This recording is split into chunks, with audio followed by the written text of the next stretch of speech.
Hello guys, তো আজকে আমরা যাচ্ছি নৈহাটি।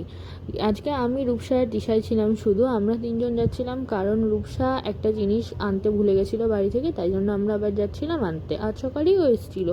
আবার এখানেও আরেক কেস হয়েছে, রূপসা বেরিয়ে তো যাবে বলে হাফ রাস্তা যাওয়ার পর মনে পড়েছে যে ও বাড়ির চাবি আনেনি। তারপর আবার আমরা বাড়িতে এলাম, দিয়ে ও বাড়ির চাবিটা নিল। তারপর ফাইনালি আমরা ট্রেনে উঠে গেলাম। এবার আমরা যাচ্ছিলাম ধীরে ধীরে, আর ট্রেনে উঠে ওর মাকে ফোন করে বলছে, মা আমি আবার চাবি আনতে ভুলে গেছি। দেন ওদের বাড়িতে পৌঁছালাম, পৌঁছে একটুখানি বসলাম, রেস্ট নিলাম। দেন রূপসা আমাদেরকে গ্লুকন্ডি করে খাওয়ালো।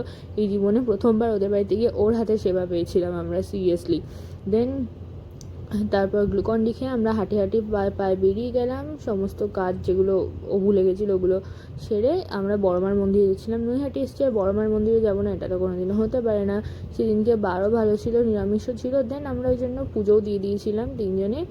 তারপর পুজো দিয়ে বেরিয়ে আমরা ম্যাঙ্গো জুসটা খেয়েছিলাম। নৈহাটি গিয়ে ম্যাঙ্গো জুসটা আমি মিস করবো, এটা হতেই পারে না। তারপর সুন্দর সুন্দর এরকম ফুল টুল দেখতে দেখতে চলে এলাম বাড়ি। দেখা হচ্ছে নেক্সট ব্লগে, বাই।